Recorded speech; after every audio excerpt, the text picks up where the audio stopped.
자, 오늘은 창세기 18장과 19장을 보려고 합니다.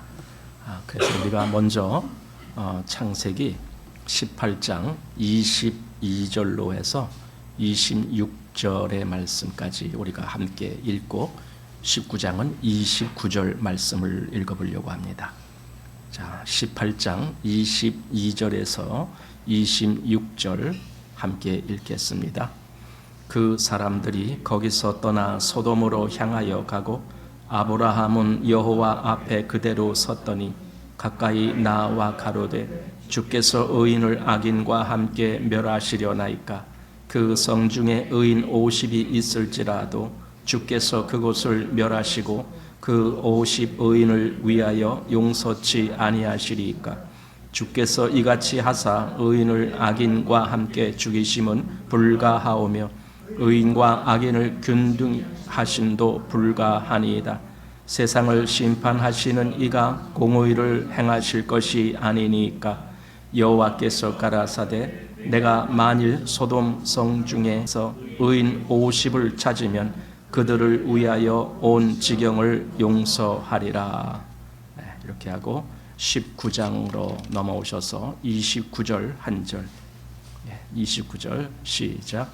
하나님이 들의 성들을 멸하실 때 곧 롯에 거하는 성을 엎으실 때에 아브라함을 생각하사 롯을 그 엎으시는 중에서 내어 보내셨더라. 아멘.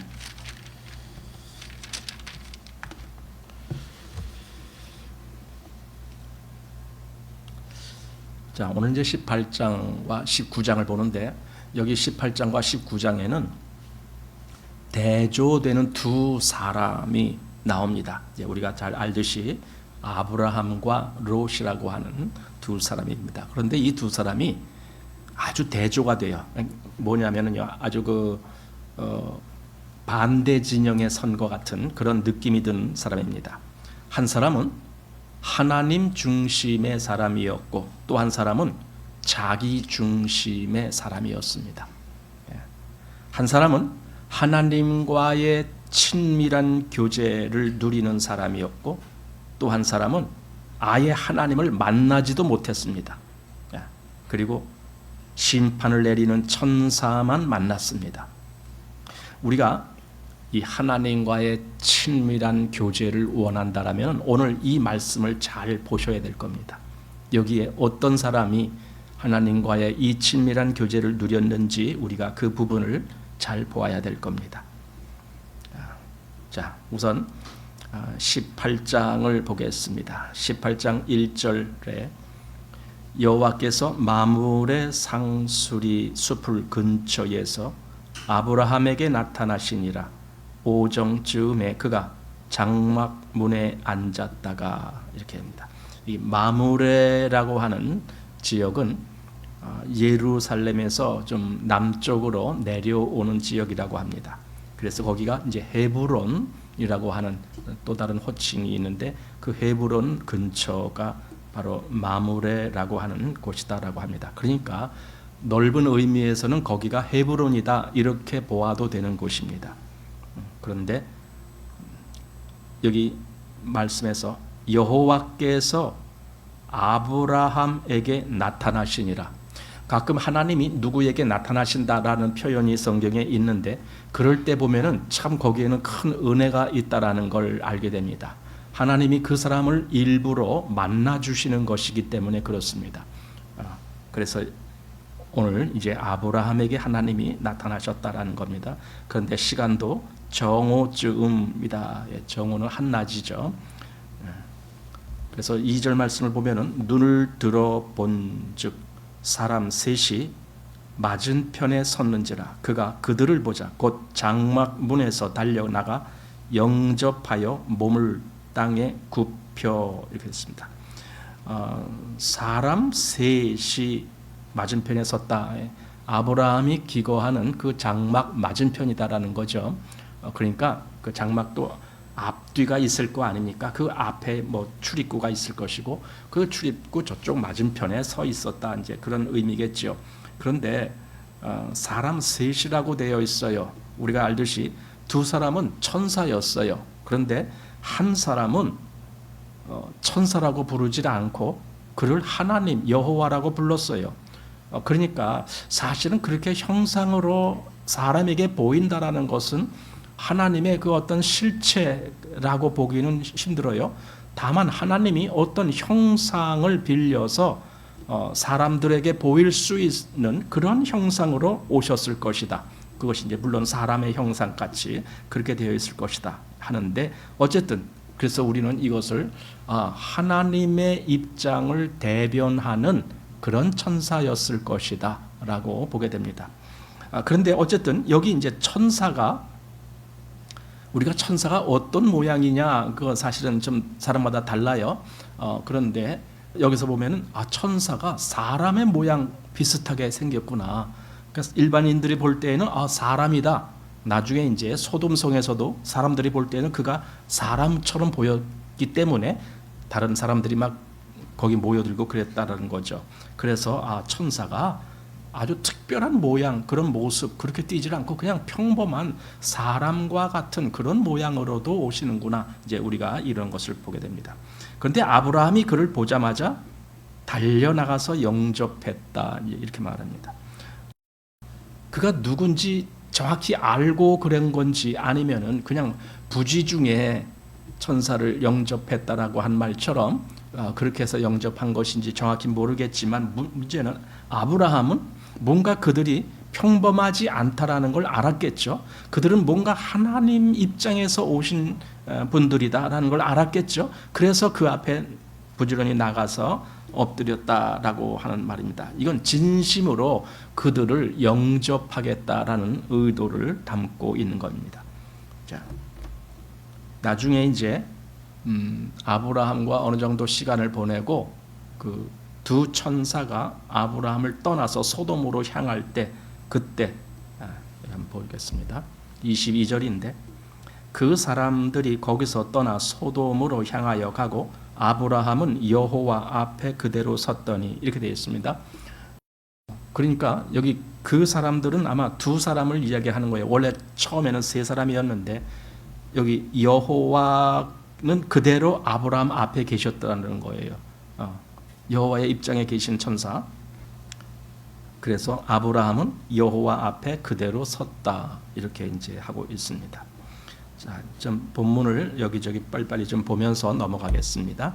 자, 3절 말씀 보십시오. 가로되 내 주여 내가 주께 은혜를 입어 싸우면 원컨대 조응을 떠나 지나가지 마옵시고 물을 조금 가져오게 하사 당신들의 발을 씻으시고 나무 아래서 쉬소서. 내가 떡을 조금 가져오리니 당신들의 마음을 쾌활케 하신 후에 지나가소서. 당신들이 종에게 오셨음이니이다. 그들이 가로되 네 말대로 그리하라. 여기 이제 아브라함이 그들을 청할 때, 그러니까 지금 이런 말을 봐서는 뭔가 이 사람들이 아주 특별한 사람이라는 것을 알겠는데, 문제는 이게 정말 천사냐, 정말 하나님의 입장에서 온 천사냐, 그런 거는 아직 정확하게 알지를 못했을 것 같아요. 그냥 아브라함의 그 장막 앞에 그 반대편에 딱 이렇게 선 것으로 봐서는 그건 아브라함한테 이제 온 거잖아요. 그래서 아브라함이 그를 영접한 거죠. 영접한 거예요. 누군지는 정확히 모른다 할지라도 영접한 거예요. 물론 나중에 이제 알게 되는 거죠. 자, 그래서 이제 그들에게 발을 씻으시고, 이 발을 씻는다라는 것은 당시의 중동에서 어디를 방문한다, 누구 집을 방문한다 하면은 그 집에서 그를 이렇게 영접해서 받아들일 때에 제일 먼저 하는 것이 그겁니다. 발 씻을 물을 갖다 주는 겁니다. 왜냐면은 여행에 발이 지저분해지기 때문에 그래요. 그것은 또 발이 그냥 단순히 지저분해진다는 것만 의미하는 것이 아니라 발로 계속 걸어서 다니니까 좀 힘들고 피곤한 그런 느낌도 들죠. 그래서 발을 씻으면서 뭔가 신선한 또 활기를 되찾으라, 아마 그런 의도겠지요. 그래서 아브라함이 그들에게 당신들의 발을 씻으시고, 이렇게 그러니까 오시라는 거예요. 내 집으로 들어오시라, 내 장막으로 들어오시라, 그거죠. 이게 환영하는 의미예요. 이게 내 집에 오셨으니 당신들의 발을 좀 씻으십시오. 그리고 여기서 좀 발을 씻는다라는 것은 일단 여기서 좀 어느 정도 머무른다라는 그런 의미도 있잖아요. 뭐 금방 뭐 떠날 것 같으면은 굳이 발 씻을 필요도 없겠지만 어쨌든 그래서 발을 씻으라 이렇게 말합니다. 그래서 그들이 아브라함 말대로 거기 갑니다. 자, 그리고 8절 아브라함이 버터와 우유와 하인이 요리한 송아지를 가져다가 그들 앞에 진설하고 나무 아래 모셔 섬에 그들이 먹으니라. 그들이 먹었다. 여기 좀 이상한 대목이에요. 이게 사실은 뭐냐면 천사들도 밥을 먹나? 여러분 이런 생각 안 해보셨죠? 단순히 그냥 그들이 먹으니라 그냥 그런가 보다 했는데 사실 천사들은 밥을 먹을 필요가 없는 존재들이거든요. 밥을 안 먹어도 배고프지도 않고 밥을 안 먹어도 기운이 떨어지지도 않고 죽지도 않고 그러니까 전혀 밥 먹는 것만 상관이 없음에도 불구하고 아브라함이 대접하는 것을 그걸 용인했다라는 거죠. 받아들였다는 거죠. 그러니까 사실 안 먹어도 되지만 그렇다라고 전혀 못 먹는 것은 또 아닌 것 같아요. 여기 보니까 그들이 먹으니라 이렇게 한 걸로 봐선 그래서 이건 뭔가 아브라함에게 더 친밀한 그런 관계로 다가가는 그런 모습. 그러니까 그 천사들도 뭔가 아브라함에게 뭔가 격식을 차리지 않고 뭔가 그들에게 가까이 그에게 가까이 다가가는 그런 모습을 보여주셨다라는 겁니다. 부활하신 주님도 원래 부활하신 몸은 음식을 안 먹어도 상관이 없어요. 그래도 안 죽어요. 그런데 주님도 음식을 잡수신 적이 있었죠. 누가복음에 보면은 24장 41절 저희가 너무 기쁨으로 오히려 믿지 못하고 이게 왜 기쁘는데 믿지 못했냐? 주님 부활하셨으니까 주님 부활하신 주님을 뵙는데 너무 기쁜 거야. 그래서 어떤 사람들은 이거 유령인가 막 이렇게도 생각하고 그랬다 그랬잖아요. 자, 그래서 오히려 믿지 못하고 기이 여길 때에 이르시되 여기 무슨 먹을 것이 있느냐 하시니 이에 구운 생선 한 토막을 들이매 받으사 그 앞에서 잡수시더라. 부활하신 주님 전혀 더 이상 뭐 살기 위해서 먹어야 되는 그런 입장이 아니거든요. 부활한 육체는요, 이건 완전히 새로운 육체예요. 우리와 같은 이런 사망에 있는 육체가 아니에요. 사망에 있는 육체는 뭔가 계속 먹질 않으면 죽게 돼 있어요. 이게 사망한 육체. 그러나 부활하신 몸은 전혀 그런 것이 아니고 그건 먹지 않아도 죽지 않는 그런 몸인데도 불구하고 주님이 생선을 잡수셨다라는 것은 단순히 거기에 있는 그 제자들을 위해서 그렇게 하신 것이지 본인을 위해서 그렇게 하신 것이 아니거든요. 그러니 아까 천사들도 아브라함이 뭔가 대접하는 음식을 먹었다라고 하는 것을 우리는 이게 아브라함을 위해서 그리고 아브라함의 모든 그 처신을 뭔가 용납하는 그런 의미로 천사들이 그것을 받아 먹었다라는 생각을 하게 됩니다. 자, 그리고 그 다음 9절 말씀. 그들이 아브라함에게 이르되 네 아내 사라가 어디 있느냐? 대답하되 장막에 있나이다. 여기 이제 그들이 천사들이죠. 그들이 아브라함에게 네 아내 사라가 어디 있느냐? 이렇게 질문합니다. 여기 좀 뭔가 중복된 말이 있는데 사실 아브라함의 아내 그러면은 사라죠. 그러니까 네 아내가 어디 있느냐 이렇게만 해도 다 알아들을 텐데 네 아내 사라가 어디 있느냐. 사라라는 이름은 하나님께서 다시 지어주신 이름 아닙니까? 원래는 사레였는데 사라는 이름을 즉 그 이름은 네 아내가 여주인이다. 네 아내가 모든 민족의 어미다. 그걸 다시 아브라함에게 상기시켜 주는 거예요. 그 사라 하나님께서 새 이름을 지어주신 그 사라가 어디 있느냐? 지금 그렇게 질문하는 겁니다. 어디 있는지 다 알면서도 한번 아브라함에게 그렇게 말씀한 것이다라는 느낌이 듭니다. 자, 그가 가라사대 기한이 이를 때에 내가 정녕 네게로 돌아오리니 네 아내 사라에게 아들이 있으리라 하시니 사라가 그 뒤 장막문에서 들었더라. 아마 그 장막을 치고 있으니까 뭐 방음은 전혀 안 되죠. 뭐 집 안에 있든 밖에 있든 그냥 그 소리가 다 그냥 통하고 하는 거죠. 그러니까 사라가 다 듣고 있었다라는 겁니다. 어쩌면은 사라가 듣고 있는 것을 알고 그렇게 말씀한지도 모르죠. 여기 기한이 이를 때에, 이건 뭐냐면 어떤 기한이 이른다라는 것은 약속한 시간이 될 때 그 말이거든요. 그러니까 하나님께서 사라에게 그 자식을 낳겠다라고 이미 앞에서 말씀하셨는데 그 때가 있다. 근데 그 때가 되면은 사라에게 분명히 그 일이 이루어질 것이다. 이렇게 더 확실하게. 그러니까 지금 이 내용 사라, 즉 아브라함의 아내 사라를 통해서 하나님이 자손을 주시겠다라고 한 약속을 하나님은 지금 몇 번째 하시는지도 몰라요. 하여튼 엄청 여러 번 그렇게 반복해서 말씀을 하시는 거예요. 그 약속은 너무나 중요한 약속이니까. 자손에 대한 약속. 11절 말씀. 아브라함과 사라가 나이 많아 늙었고 사라의 경수는 끊어졌는지라 사라가 속으로 웃고 이르되 내가 노쇠하였고 내 주인도 늙었으니 내게 어찌 낙이 있으리요. 여기 아브라함과 사라가 나이 많아 늙었고 또 사라는 내가 노쇠하였고 내 주인도 늙었으니, 이 말은 뭡니까? 지금 이 말 속에가 뭘 지금 말하고 있는 겁니까? 안 됩니다. 우리는 불가능합니다. 우리는 그럴 수 없습니다. 이런 부정적인 의미를 품고 있는 말 아닙니까? 나이 많아 늙었어요. 노쇠했어요. 그러니까 어떻게 하라는 겁니까? 우리 자식 못 낳지 않습니까? 지금 그 얘기를 하고 싶은 거 아닙니까? 지난주에 우리가 본 앞에서 나는 전능한 하나님이라 그런 말씀 하셨잖아요. 그 전능한 하나님이다라는 말을 들었음에도 불구하고 아직까지도 하나님을 전능한 하나님으로는 좀 믿지 못하는 것 같아요. 약간 좀 그래요. 하나님이 전능한 하나님이라는 것은 알겠지만은 하나님, 그러나 나와 또 내 남편이 늙었잖아요. 하나님 늙었잖아요. 뭔 능력이 있겠어요. 늙었는데 지금 그러고 있는 겁니다.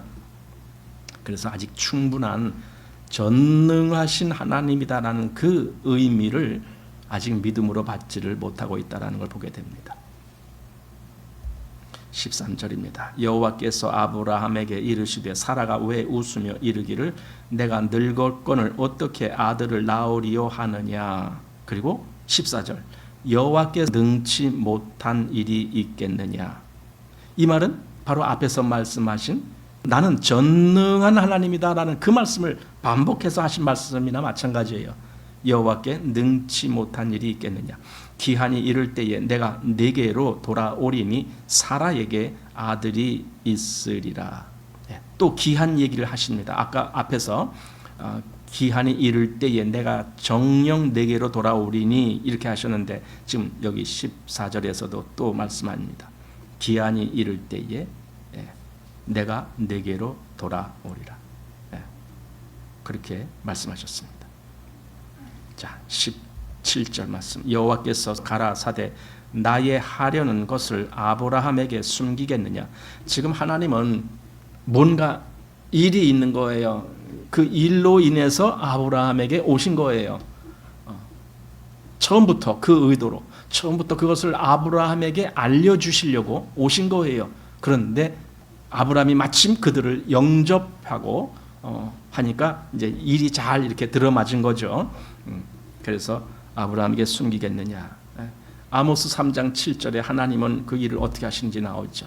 주 여호와께서는 자기 비밀을 그 종 선지자들에게 보이지 아니하시고는 결코 행하심이 없으시리라. 이게 뭔가 알려줄 만한 사람에게 알려주신다는 거예요. 여러분, 우리에게도 하나님의 일을 알려주실까요? 안 알려주실까요? 알려주시죠. 하나님의 일을 알려주신 것이 성경이에요. 여러분, 어마어마한 분량을 알려주시는 거예요. 사실 이들에게는요, 여기 아브라함이나 사라나 뭐 이들에겐 성경이 없었어요. 그러니까 직접 가서 알려주셔야 됐던 거예요. 근데 우리에게는 성경으로 말미암아 하나님의 이 전체 역사를 다 알려주신 거예요. 우리는 하나님으로부터 엄청난 말씀을 지금 듣고 있는 거예요.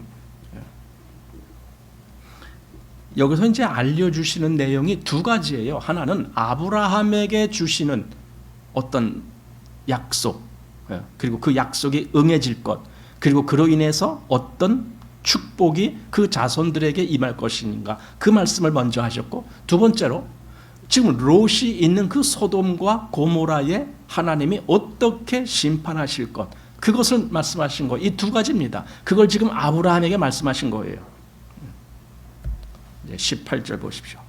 아브라함은 강대한 나라가 되고 천하 만민은 그를 인하여 복을 받게 될 것이 아니냐. 천하 만민이 복을 받는다, 이 말씀 앞에서도 여러 번 하셨는데, 결국 이 말씀은 단순히 혈통적으로 아브라함의 후손을 의미하는 것이 아니라 그것보다 더 큰 영역을 말씀하신 것인데, 천하 만민, 이 세상의 모든 사람에게 이 복의 소식이 갑니다. 그게 뭡니까? 복음 아닙니까? 이거는 구원의 약속을 지금 말씀하신 겁니다. 온 세상 사람이 바로 아브라함의 자손으로 말미암아 구원의 복을 누리게 될 것이다 라는 그 의미를 말씀하신 거예요. 그러니까 지금 하나님이 계속 반복적으로 말씀하신 것은 단순히 아브라함의 혈통적인 후손이 문제가 아니고 온 세상에 임할 하나님의 구원의 은혜, 그걸 말씀하신 거예요. 자, 19절. 내가 그로 그 자식과 권속에게 명하여 여호와의 도를 지켜 의와 공도를 행하게 하려고 그를 택하였나니 이는 나 여호와가 아브라함에게 대하여 말한 일을 이루려 함이니라. 여호와께서 또 가라사대 소돔과 고모라에 대한 부르짖음이 크고 그 죄악이 심히 중하니. 여기 이제 두 가지, 아까 제가 앞에서 말씀한 그 두 가지를 지금 다 여기 한꺼번에 보게 되는데, 여기 앞에서 먼저 아브라함의 자손으로 하여금 어떻게 하느냐 할 때 여호와의 도를 지켜 의와 공도를 행하게 하려고, 이거야. 의와 공도, 그것이 하나님의 도다. 그걸 지키게 하려고 의와 공도, 이렇게 하고. 근데 또 하나는 소돔과 고모라에 대한 부르짖음이 크고 죄악이 심히 중하니, 결국 내가 가서 심판하겠다, 지금 그 얘기거든요. 그러니까 한편에는 복을 말씀하신 것이고 한편에서는 심판을 지금 말씀하시는 거예요. 항상 그래요. 여러분, 복음에는요, 이 복스러운 은혜의 말씀도 있지만 심판의 말씀이 항상 나오는 거예요. 이걸 한쪽만 우리가 말할 수 없어요. 그러니까 지금 아브라함에게도 이 둘을 다 말씀하신 것이죠. 자, 23절 보십시오. 가까이 나아가 가로되 주께서 의인을 악인과 함께 멸하시려나이까. 자, 지금 아브라함이 여호와께 가까이 나가서 한 말이에요. 하나님이 소돔과 고모라의 그 심판, 거기에 죄악이 가득해서 심판을 내리러 왔다는 그런 말씀을 들은 아브라함은 이제 그 소돔과 고모라에 있는 자기 조카 롯에 대한 그 간절함이, 뭔가 그 애절함이 지금 마음에서 막 이렇게 솟아나는 겁니다. 그래서 여기 가까이 나아가, 이건 뭡니까? 뭔가 더 긴밀하게 말을 해야 될 때, 우리 그러잖아요. 누구하고 더 좀 분명하고 친밀한 어떤 말을 할 때는 가까이 나아간다라는 말을 하거든요. 그러니까 아브라함이 하나님께 간청하고 싶은 것이 있는 거예요. 여러분, 우리도 하나님께 기도할 때 하나님께 가까이 나가야 되는 거예요. 물론 거리적인 의미가 아니고 마음에서의 문제입니다. 마음에서 내가 하나님을 가까이 찾아서 나아가는 거예요. 그런 의도, 즉 내 마음에 하나님과 긴밀한 관계를 유지하는 그런 가운데 기도를 하게 되는 거죠. 아브라함이 하나님께 가까이 나갔습니다. 그리고는 주께서 의인과 악인을 함께 멸하시려나이까? 그건 아니지 않습니까? 이미 알고 있죠, 아브라함도. 그렇지만은 더 확인하는 거예요. 거기에 내 조카 롯이 있잖아요, 하나님. 근데 한꺼번에 그냥 멸망시킬 겁니까? 그러면 안 되지 않습니까? 이제 이런 의중을 담고 한 말이죠. 그래서 여기 25절에 주께서 이같이 하사 의인을 악인과 함께 죽이심은 불가하오며 의인과 악인을 균등히 하심도 불가하니이다. 세상을 심판하시는 이가 공의를 행하실 것이 아니니까. 의인을 악인과 함께 멸하시려나이까? 그건 안 되지 않습니까? 그렇죠? 그건 안 되지 뭔가 이건 공의가 아닙니다. 의인과 악인이 똑같은 대우를 받는다라는 것은 이건 뭔가 불공평한 겁니다. 그렇잖아요. 아니 세상 원리도 그렇잖아요. 세상에서 악인과 의인 이렇게 있을 때에 똑같은 대우를 받는다. 그게 말이 됩니까? 요즘 가끔 그런 걸 봐요. 뭔가 흉악한 죄를 저질렀음에도 불구하고 그들이 교도소 같은 데 수감되어 있는데 오히려 그들이 아무 죄가 없이 길거리에서 노숙 생활을 하는 그들보다도 훨씬 더 편안하고 잘 먹고 잘 살아요. 그럼 죄 있는 사람이 더 잘 살고 죄 없는 사람이 더 고통 가운데 있어요. 그럼 이게 말이 되느냐 이거죠. 그러니까 노숙하는 사람들이 에라 모르겠다. 나도 뭔가 범죄나 하나 저지르고 교도소나 갔으면 좋겠다. 이런 생각을 하잖아요. 이상한 거죠. 이게 뭔가 사회가 공평치 못한 거예요. 그러니까 죄를 저지른 사람에게는 그만큼 힘든 생활을 하도록 그렇게 해야 되는데 말이 그래요. 그들도 인권이라는 게 있지 않습니까? 뭐 이러는 거예요. 인권. 우리나라는 그런 것 때문에 교도소 가는 걸 전혀 두려워하지 않아요. 근데 저쪽 뭐 남미에 있는 나라들 보면은요, 교도소 가는 건 죽는 것만도 못해요. 거기는 그 좁은 어떤 방에 그냥 그 수용 인원도 몇 배 되는 거의 눕지도 못할 정도로 바글바글하게 거긴 또 어찌나 더운지 전혀 에어컨 시설도 없는 당연히 에어컨 시설 없죠. 그런 데서 교도소 생활을 하고 있는 그들보다 우리나라의 교도소는요 양반이죠 말 그대로. 그래서 이게 세상을 심판하시는 이가 공의를 행하실 것이 아니니까. 그러니까 아브라함은 이미 하나님께서 공의를 행하시는 분이다라는 것을 알고 있는 거예요. 그러면서도 재차 확인을 하는 거예요. 지금 하나님은 공의를 행하시지 않습니까? 그런데 지금 내 조카가 저기 소돔에 있습니다. 그러니 어떻게 한꺼번에 다 멸망을 시키면 안 되지 않습니까? 그런데 여기서 아브라함이 차마 자기 조카가 있다는 말은 안 해요. 그죠? 그냥 하나님이 공의로 행하실 것이 아니니까 이 말씀만 해요. 그게 뭐냐면요. 아브라함은 지금 하나님의 이 공의의 심판, 거기에다 호소를 하는 거예요. 자기의 사적인 감정을 가지고 호소하는 것이 아니라 하나님의 공의의 심판, 그거를 호소하는 거예요. 이건 좀 다르죠. 우리가 하나님께 구할 때도 보면 가끔 이 사적인 어떤 감정과 또 사적인 어떤 그 이해, 타산 이런 걸 가지고 하나님께 요구할 때가 많아요. 그러다 보면 오히려 하나님의 공의를 훼손시키게 하는 그런 요구를 할 때가 많아요. 기도를 한다고 하나님의 공의가 훼손되는 그런 요구를 하는 거예요. 그럼 하나님이 그걸 어떻게 들어주시겠습니까? 아브라함은 그런 사적인 감정에서 기도한 게 아니라 하나님의 공의, 난 그걸 원합니다. 그거예요. 그걸 원합니다. 그러니까 롯이라는 말은 전혀 한마디도 안 하고 다만 하나님이 의인과 악인을 같이 심판하시는 것은 옳지 않지 않습니까? 하고 이제 하나님의 그런 어떤 성품에다 호소를 하는 거죠. 자, 여기 24절을 그래서 봅니다. 그 성중에 의인 50이 있을지라도 주께서 그곳을 멸하시고 그 50 의인을 위하여 용서치 아니하시리까?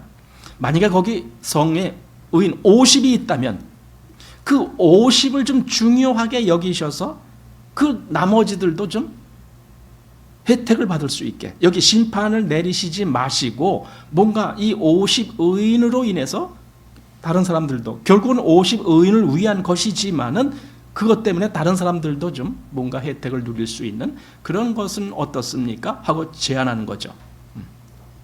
그런데 하나님이 그래 의인 50이 있으면 내가 멸하지 않겠다 이런 말씀을 하셔요. 소돔이 멸망당했다는 것은요 참 잘 생각해 봐야 돼요.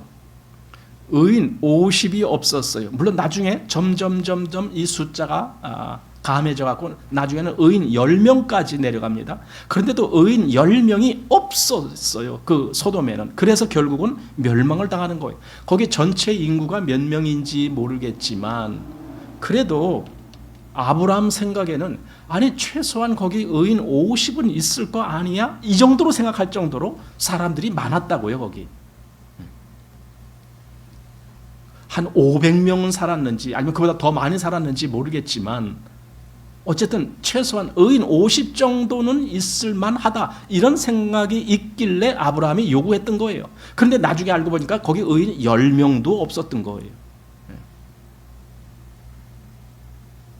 여기 32절 아브라함이 또 가로되 주는 노하지 마옵소서, 내가 2번만 더 말씀하리이다. 거기서 10인을 찾으시면 어찌하시려나이까? 가라사대 내가 10인을 인하여도 멸하지 아니하리라. 이거예요. 우리가 세상을 생각할 때에도 세상에 하나님을 믿는 그 의인, 즉 의롭다 칭함받은 사람, 그 의인이 꽤 많을 것이다 생각을 하잖아요. 우리가 보통 그래도 꽤 많을 것이다. 아니 세상에 우리나라만 해도 인구가 뭐 5천만 명이나 되는데 그래도 그 중에 몇 명은 있을 거 아니야 하고 꽤 많은 숫자를 우리가 생각하게 됩니다. 그런데 사실은 우리의 생각과 실제는 완전히 다를 수가 있어요. 지금 아브라함이 소돔성의 의인 최소한 50은 있을 거 아닌가라고 그런 생각으로 하나님께 요구했는데 나중에 알고 보니까 50은커녕 10명도 없었다. 지금 그 얘기 아닙니까? 그럼 이 세상은 어떻습니까? 과연 우리가 생각하는 것만큼 그렇게 이 세상에 하나님께 의롭다함을 받은 그런 사람들이 과연 얼마나 있을까? 꽤 많을 것 같지만 예수님이 하신 말씀에서 우리가 좀 힌트를 얻게 되는데, 여기 마태복음 7장 13절 좁은 문으로 들어가라. 멸망으로 인도하는 문은 크고 그 길이 넓어 그리로 들어가는 자가 많고 생명으로 인도하는 문은 좁고 길이 협착하여 그리고 마지막에 찾는 이가 적음이니라. 적다라고 말씀했어요.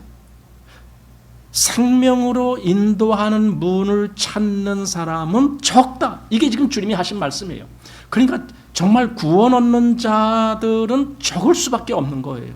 이 세상에서 소돔에 10명의 의인이 없었던 것처럼 이 세상에 아마 아주 소수만이 구원을 받을 수 있겠다라는 그런 생각을 하게 하는 말씀입니다.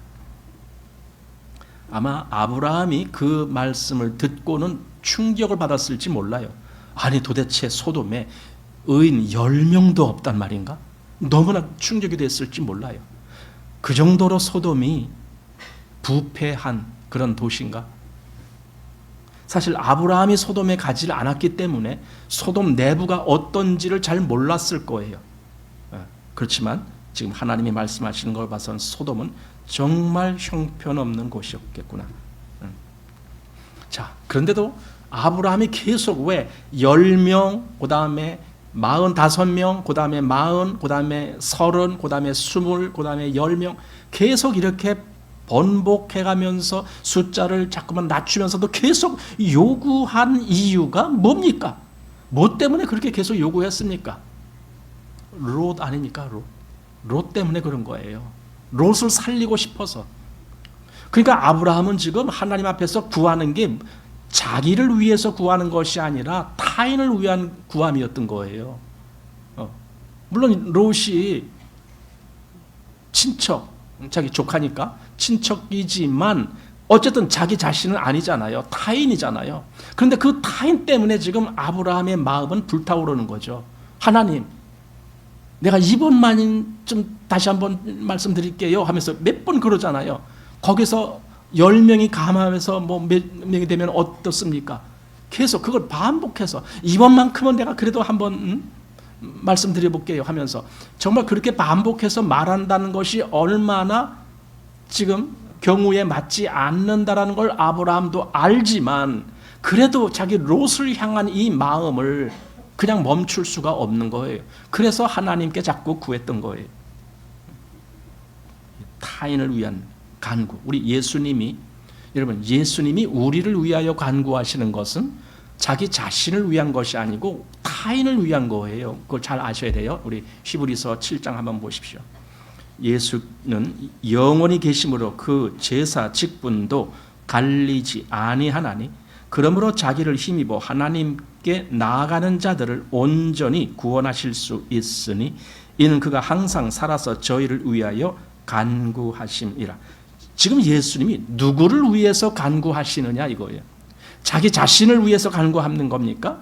아니거든요. 저희를 위하여 간구하심이라 그랬거든요. 그래서 저 대제사장들이 먼저 자기 죄를 위하고 다음에 백성의 죄를 위하여 날마다 제사 드리는 것과 같이 할 필요가 없으니 이는 저가 단번에 자기를 드려 이루셨음이니라. 그러니까 과거에 제사장들이 했던 그 일과 비슷한 일을 예수님도 하는 거예요. 다른 것이 있다면 과거에는 제사장들은 그걸 날마다 해야 됐습니다. 왜냐하면 그들의 제사는 불완전한 거니까. 그런데 예수님은 단번에 그 모든 것을 다 끝내셨다고요. 왜냐하면 완벽한 제사였기 때문에. 그러나 그 속에는 제사장의 입장에서, 제사장은 여기 과거에 구약의 제사장들은 자기를 위한 제사를 먼저 드리고 그 다음에 백성을 위한 제사를 드렸다. 근데 예수님은 자기를 위한 제사를 드릴 필요가 없으셨어요. 왜냐하면 자기가 완전하신 분이시기 때문에. 그래서 예수님이 그 제사장으로서의 역할은 전부 타인을 위한 제사였던 거예요. 바로 우리를 위한 간구였던 거예요. 예수님의 간구는 타인을 위한 간구, 타인을 위한 그 긍휼한 마음이 있어야만이 그 간구가 나와요. 타인을 정말 애틋하게 생각하는 그런 마음이 있을 때라야 그 간구가 나와요. 자기 그 이기심에 가득 찬 사람은 타인을 위한 간구를 못하죠. 왜냐하면 우리가 그래야 될 이유는 우리도 왕 같은 제사장으로 부름을 입었기 때문에. 제사장은 타인을 위한 그 일을 하는 거거든요. 여기 백성을 위해서 제사 지내는 것처럼. 자, 베드로전서 2장 9절. 오직 너희는 택하신 족속이요 왕 같은 제사장들이요 거룩한 나라요 그의 소유된 백성이. 여기 왕 같은 제사장들이요. 그럼 제사장의 역할을 해야 되는 거예요. 타인을 위한 그 역할을 해야 되는 거죠. 이게 이제 우리가 보통 도고라고도 합니다. 도고라는 것은, 도는 이제 말하자면 기도할 때 그 도자죠. 기도한다. 근데 고는 이게 고통스러운 고자예요. 그러니까 남을 위해서 내 마음이 아주 그 쓰라린 것을 맛보면서 기도하는 거예요. 그게 도고예요. 타인을 위해서 하는 기도. 다른 사람을 위한 이 긍휼한 마음. 그러니까 긍휼한 마음을 가져야 돼요. 그리스도인들은 다른 사람을 향한 긍휼한 마음. 그래서 야고보서는 이렇게 말했습니다. 2장 13절. 긍휼을 행하지 아니하는 자에게는 긍휼 없는 심판이 있으리라. 긍휼은 심판을 이기고 자랑하는 자. 그러니까 그리스도인에게 이 긍휼이라는 성품은 아주 중요한 거예요. 타인을 향한 그런 마음. 이것이 긍휼입니다. 자, 그리고 이제 이 뒤에 18장 26절부터 해서 이제 32절까지 이 과정에서 의인 50에서 다시 45인 또 40인 해서 점점 가면서 최후에 10명까지 떨어지는데, 근데 아브라함이 그렇게 요구할 때도 하나님은 그 계속 반복되는 그 요구에도 하나님은 계속 기다려 주시는 거예요. 그걸 다 들으시는 거예요. 조금 듣다가 야 아브라함아 이제 그만하자 이게 아니고, 아브라함이 요구하시는 것을 하나님은 계속 들어주시는 거예요. 이건 정말 하나님이 얼마나 인내를 가지시고 우리를 기다려 주시는가, 그거예요. 하나님은 정말 자기를 사랑하는 자들의 그 마음을 헤아려 주시고 그들의 그 어떤 요구를, 비록 그것이 때때로는 어울리지 아니하는 요구라 할지라도 그걸 끝까지 기다려 주시는 그런 하나님이신 것을 우리가 보게 됩니다. 자, 이제 19장으로 넘어가 보겠습니다. 19장에서는 이제 소돔에 임하는 하나님의 심판에 대해서 기록합니다. 사실 하나님이 그곳에 심판 내리시기에 주저하실 필요가 전혀 없이 당장이라도 그 소돔을 심판하셔도 합당합니다. 거기에 어떤 일이 있는지 하나님은 다 아시기 때문에 당장 심판하셔도 되지만, 하지만 하나님은 그 소돔성이 어떤 데인지를 낱낱이 드러내시기를 원하셨던 것 같아요. 그건 우리를 위해서 그런 거예요. 우리가 그걸 알게 하시려고. 그래서 거기 천사를 파송했다라는 것을 보게 됩니다. 자, 1절 봅니다. 날이 저물 때에 그 두 천사가 소돔에 이르니 마침 롯이 소돔 성문에 앉았다가 그들을 보고 일어나 영접하고 땅에 엎드려 절하여, 이렇게 합니다. 18장 앞에서는 아브라함이 마므레에 있을 때 그때 그 사람 셋이 그에게 갔다라고 되어 있어요.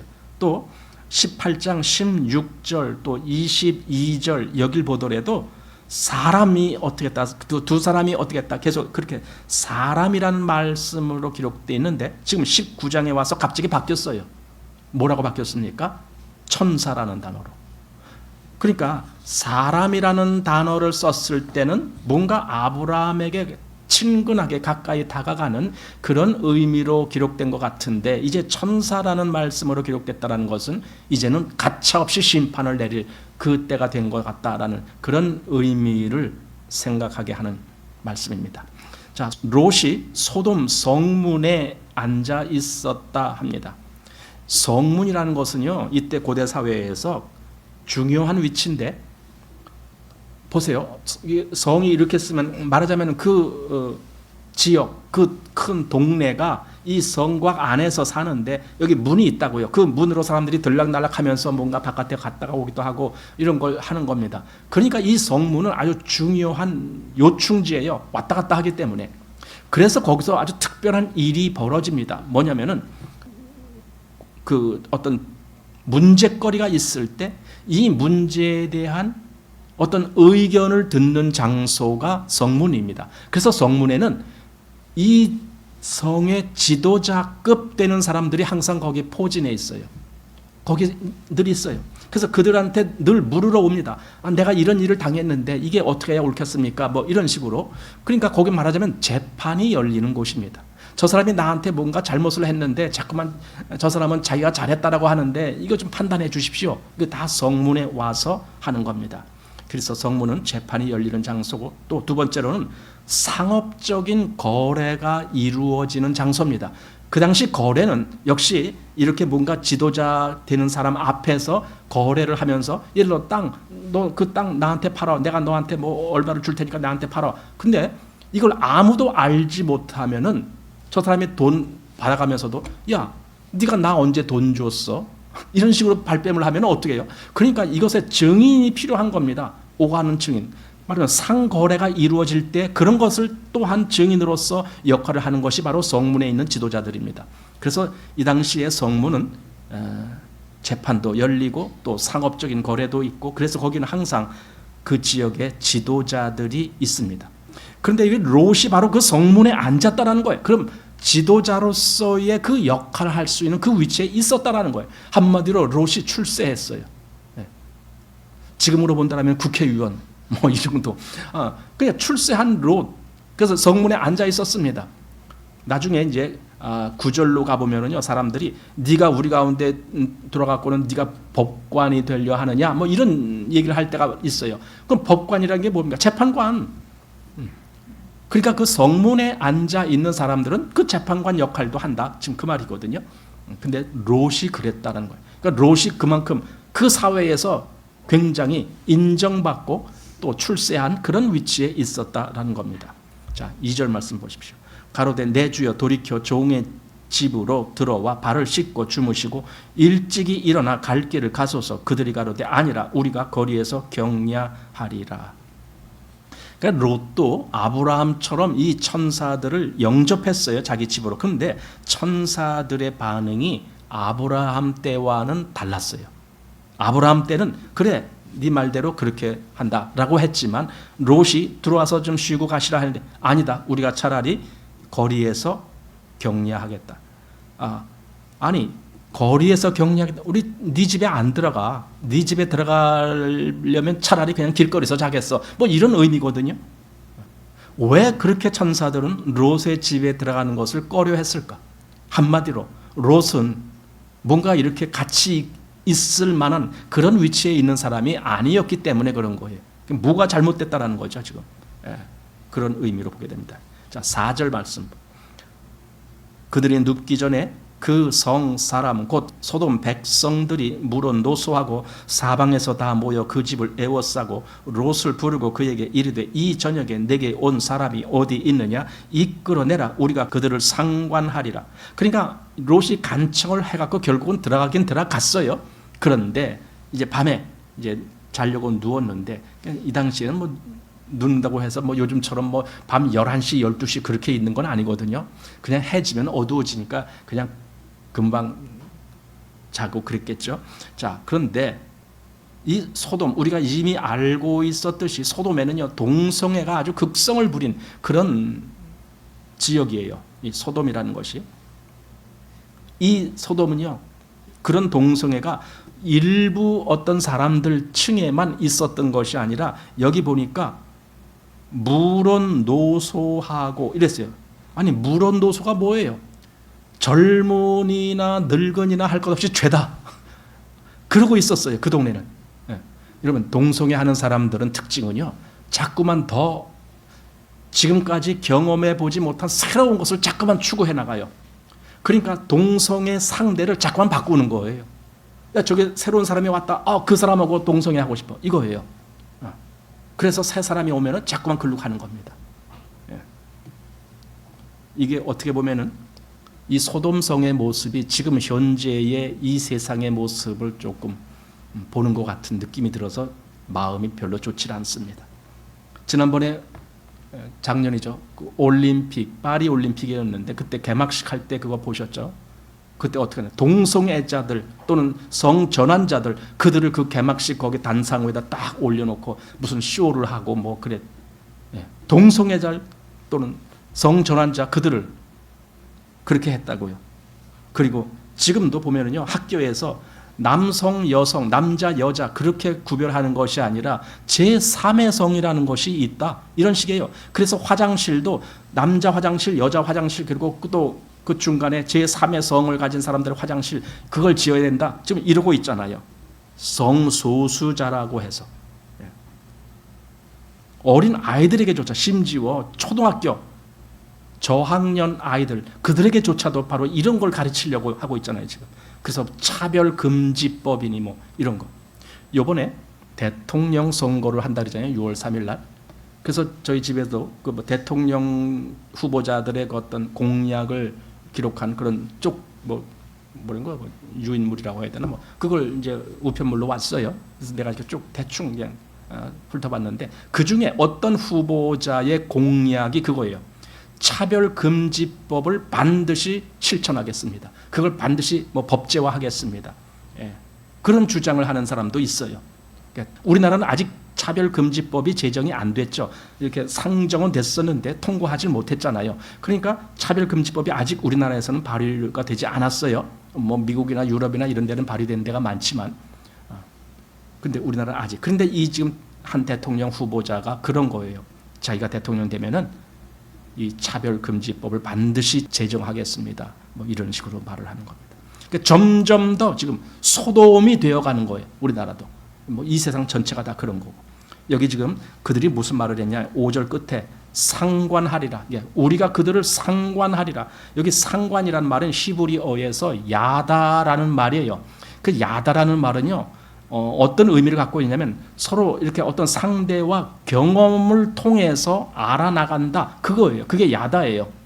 경험을 그냥 내가 먼 발치에서 지식으로만 아는 것이 아니라 서로 간에 어떤 밀접한 관계를 통해서 경험을 하면서 알아간다. 그래서 원래 이 안다라는 단어가 부부간에 안다라는 단어를 쓰는 거예요. 그래서 뭐 누가 누구를 알았다 하면 그 두 사이가 이제 부부가 됐다. 이 정도로 이 안다라는 단어가 그런 의미를 쓰는 건데 한마디로 이게 성적 경험을 하겠다 그거예요. 그런데 똑같은 성 남자가 남자를 통해서 내가 저를 상관하겠다. 이건 뭐예요? 동성애하겠다. 지금 그 말이잖아요. 우리 유다서를 보십시오. 1장 7절. 소돔과 고모라와 그 이웃 도시들도 저희와 같은 모양으로 간음을 행하며 다른 색을 따라가다가 영원한 불의 형벌을 받음으로 거울이 되었느니라. 여기 다른 색이라는 말은 정상적인 남녀 관계가 아니고 좀 이상한 제3의 성 같은 그런 다른 색을 쫓아가다가 다 심판당했다 이겁니다. 자, 그들이 그렇게 이제 그 너에게 온 사람 내놔라 했더니 이제 롯이 나가서 그들 앞에서 너무 그러지 마. 이 사람들은 우리 집에 온 손님이니까 놔두고 그 대신 내가 이렇게 하겠다 하는데 여기 무슨 말을 합니까? 여기 19장 8절 한번 보십시오. 내게 남자를 가까이 아니한 두 딸이 있노라. 청컨대 내가 그들을 너희에게로 이끌어내리니 너희 눈에 좋은 대로 그들에게 행하고 이 사람들은 내 집에 들어왔은즉 이 사람들에게는 아무 짓도 하지 말라. 그러니까 최소한 손님을 보호하는 것은 이제 주인의 책임이었죠. 그 당시 습성이 다 그래요. 근데 이 롯이 지금 한 말을 뭡니까? 이게 지금 말이 되는 겁니까? 이 두 딸은 어떤 딸이었어요? 이미 정혼한 그 사위들이 있는 딸이었잖아요. 그런데 롯이 지금 하는 말이 내가 차라리 너희들에게 이 두 딸을 내줄 테니까 그들과 관계를 해라. 그 대신 이 손님들은 놔둬라. 지금 이런 말을 했단 말이죠. 그런데 생각해 보세요. 아니 그 말이 그게 타당한 말이에요? 그게?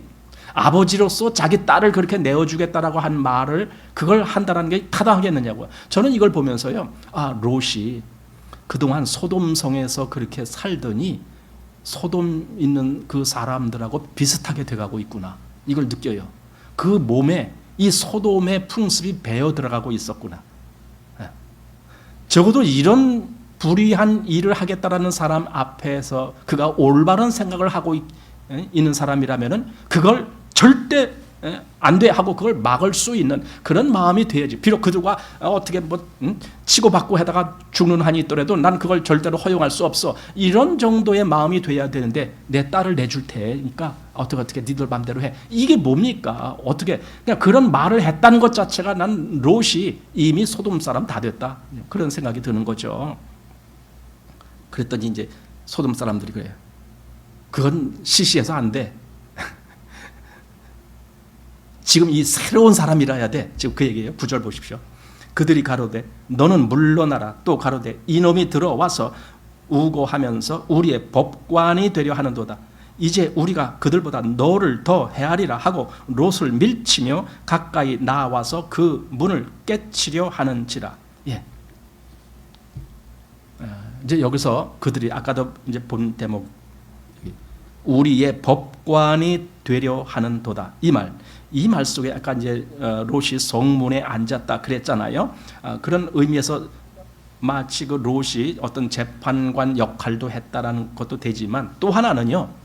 우리의 법관이 되려 한다라는 그 말 속에는 이런 의미도 있는 거예요. 뭐냐면 네가 늘상 우리를 지도하고 가르친다라고 그렇게 했구나. 그거예요. 너 여지껏 그랬겠잖아. 근데 지금도 또 그러고 있잖아. 이 사람들은 건드리면 안 돼 하면서 지금도 또 법관 노릇하고 있잖아. 지금 그런 말을 하고 있어요. 이건 어느 정도 롯의 마음속에 뭔가 이것이 옳지 않다라는 그러한 기준을 갖고 있는 그런 것이 아닌가. 그래서 베드로후서 2장 7절 보면은 무법한 자의 음란한 행실을 인하여 고통하는 의로운 롯을 건지셨으니 롯은 그들의 그 무법한 행위 때문에 마음에 고통을 느끼고 있었다. 이런 거죠. 그러니까 평소에도 아마 그런 그들의 잘못에 대해서 아마 뭐라고 한마디씩 했겠죠. 그러니까 이 사람들이 그것이 싫어서 왜 너가 우리 법관이 되려 하느냐? 이렇게 했겠죠. 자, 14절 보십시오. 롯이 나가서 그 딸과 정혼한 사위들에게 고하여 이르되 여호와께서 이 성을 멸하실 터이니 너희는 일어나 이곳에서 떠나라 하되 그 사위들이 농담으로 여겼더라. 그러니까 사위들 전혀 하나님을 모르는 사람이고 그저 그냥 이 소돔에 있는 사람 중에 이제 한 사람이겠죠. 사위들. 그러니까 딸이 둘이니까 사위도 둘이었나 본데 그들이 롯의 말을 농담으로 여겼다. 여러분 하나님의 말씀을 우리가 누구에게 들려줬을 때도 그걸 느껴요. 뭐냐면요. 들을 귀가 있어야 듣습니다. 들을 귀 없으면은 아무리 설명을 조곤조곤 잘한다 해도 그걸 듣질 못합니다. 들을 귀는 그러니까 하나님이 우리에게 들을 귀를 주셨다라면 이건 너무 큰 복을 받은 거예요. 우리가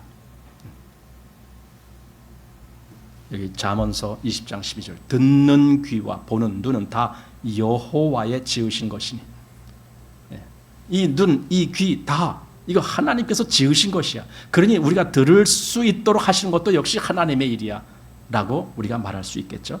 자 16절 봅니다. 그러나 롯이 지체하며 그 사람들이 롯의 손과 그 아내의 손과 두 딸의 손을 잡아 인도하여 성 밖에 두니 여호와께서 그에게 인자를 더하심이었더라. 여호와께서 롯에게 인자를 더하신 것은 이제 나중에 보면 알겠지만은 아브라함 때문이에요. 여기 이제 미리 보겠습니다. 29절에 하나님이 들이 성들을 멸하실 때 곧 롯에 거하는 성을 엎으실 때에 아브라함을 생각하사 롯을 그 엎으시는 중에서 내어 보내셨더라. 이거요. 아브라함을 생각하셨다. 아까 아브라함이 처음에 50명이 있으면 어떻게 하시겠습니까? 45명이 있으면 또 40명, 30, 20, 10명 이렇게 하면서 결국은 하나님 앞에서 그 아브라함은 끝장을 보질 못했어요. 거기 뭐 5명 있으면 아니면 2명 있으면 1명 있으면 이렇게 끝까지 가질 못하고 그냥 10명으로 끝내버렸습니다. 어떻게 보면은 아브라함이 그 기도를 하나님께 온전히 드리지 못한 것 같은 느낌이 들 수도 있을지 몰라요. 그런데 문제는요, 하나님은 아브라함을 들으셨다는 거예요. 아브라함이 온전한 기도를 못했음에도 불구하고 하나님이 그 기도를 들으셨다는 것은 단지 아브라함의 입에서 나오는 소리가 아니고 아브라함의 기도하는 마음을 보셨다는 거죠. 그가 지금 뭘 원하고 있는지, 그가 지금 자기 조카 롯을 얼마나 지금 애타게 구원하기를 원하고 있는지 그걸 보셨다면, 그래서 여기 지금 하나님이 들의 성들을 멸하실 때 곧 롯에 거하는 성을 엎으실 때에 아브라함을 생각하사 이렇게 된 거예요. 아브라함의 마음을 하나님이 헤아려셨다 그거예요. 왜 우리 기도가 꼭 우리 말로 뭔가를 다 표현해야만 기도가 되는 건 아니에요. 내 마음에 어떤 진실을 갖고 하나님께 기도하는가 이거죠. 그랬을 때 하나님이 그거를 들으신다라는 거죠. 예. 자, 26절 롯의 아내는 뒤를 돌아본 고로 소금 기둥이 되었더라. 뒤를 돌아다봤다 뭔가 미련이 남아있는 거죠. 그래서 뒤를 돌아본 거죠. 예수님이 손에 쟁기를 잡고 뒤를 돌아보는 자는 하나님 나라에 합당치 아니하다라고 누가복음에서 말씀하는데 롯의 처는 대표적으로 뒤를 돌아본 사람이다. 그래서 계속 우리에게 경고를 주시는 겁니다. 자, 그 다음에 이제 37절 보면 큰 딸은 아들을 낳아 이름을 모압이라 하였다. 그리고 또 작은 딸도 아들을 낳아 이름을 베남미, 그래서 암몬 족속의 조상이라 이렇게 합니다. 자, 모압이란 말은 그 모압이란 말 자체의 뜻이 있어요. 그 단어의 뜻이 있는데 이게 뭐냐면 아버지로 말미암았다 그 뜻이에요. 아버지로 말미암았다 또는 아버지로부터 이렇게 됐다. 그러니까 이름 자체가 이 딸이 자기 아버지하고의 관계에서 자식을 낳아서 이름을 아예 그렇게 지은 거야. 이거 얘는 아버지로 말미암아 낳은 자식이야. 이렇게 이름을 줬어요. 그럼 모압이 나중에 모압 족속이 되잖아요. 그대로. 그러니까 모압 족속이 계속 이어질 동안에 계속 뭐가 나오는 거예요. 롯이 그랬다 그 얘기가 계속 나오는 거야. 롯이 자기 딸과의 관계에서 이 민족을 있게 한 거야. 계속 그게 나오는 거예요. 왜냐하면 그 뜻 자체가 아버지로 말미암았다 이 얘기니까. 또 여기 베남미, 이거 베남미란 말은 내 근친의 아들이다. 이것도 역시 그러니까 아버지의 아들이라는 의미를 갖고 있는 거예요.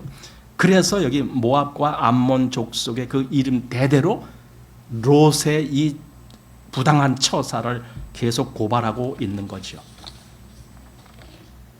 자, 이제 우리 창세기 18장, 19장을 보면서 두 대조되는 사람을 보는 거예요. 그 한 사람은 하나님을 첫째로 생각하며 또 하나님의 뜻을 따르는 것을 삶의 제일의 목적으로 삼았던 사람이고, 또 한 사람은 하나님을 알지만 그보다는 자기의 육적인 욕망을 따르는 사람이었습니다.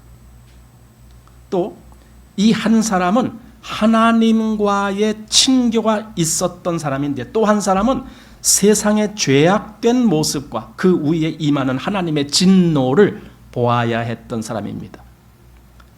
한 사람은 하나님의 약속의 땅에 거했는데, 또 한 사람은 자기 눈에 보이는 그 풍요로운 세상에 거했던 사람입니다.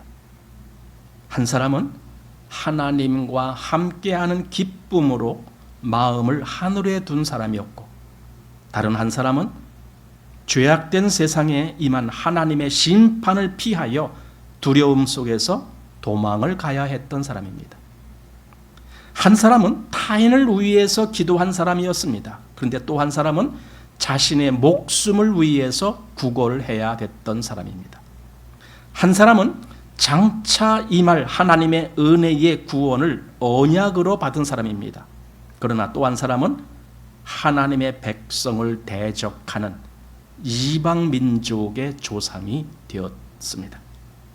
한 사람은 눈에 보이지 아니하는 하나님을 믿음으로 바라본 사람이고, 한 사람은 자기 눈에 보이는 이 세상의 그 풍요를 따라갔던 사람입니다. 그래서 한 사람은 고상한 영적 갈망을 가지고 있었고, 또 한 사람은 저급한 육적 갈망을 가지고 있었습니다. 바로 이 한 사람은 아브라함이고 한 사람은 롯입니다. 롯과 같은 마음을 가진 사람에게 주시는 경고의 말씀, 우리 요한 1서 2장 15절에 이렇게 되어 있습니다. 이 세상이나 세상에 있는 것들을 사랑치 말라. 누구든지 세상을 사랑하면 아버지의 사랑이 그 속에 있지 아니하니, 이렇게 말합니다. 그런가 하면은 아브라함과 같이 하나님과의 이 친교를 누린 사람에게 주시는 말씀이 있습니다. 시편 25편 14절, 여호와의 친밀함이 경외하는 자에게 있음이여 그 언약을 저희에게 보이시리로다. 여호와의 친밀함, 이런 것을 맛본 사람, 그게 아브라함이었습니다. 맥킨토시 글을 읽다 보니까 맥킨토시가 이런 말을 했어요. 우리가 진정 믿음에 의해 그리스도를 굳게 잡고 있을 때에는 세상을 버린다는 것이 어려운 일이 아니라 세상을 잡고 있는 것이 오히려 어렵다. 그러니까 정말 그리스도 안에서 이 올바른 믿음으로 그리스도를 붙잡고 있는 사람은 롯과 같은 그런 삶을 사는 게 오히려 더 힘든 것이다. 차라리 아브라함과 같은 그런 삶이 더 쉽다라는 의미가 됩니다. 이것이 아브라함과 롯을 통해서 본 창세기 18장, 19장 말씀입니다. 자, 이렇게 마치겠습니다.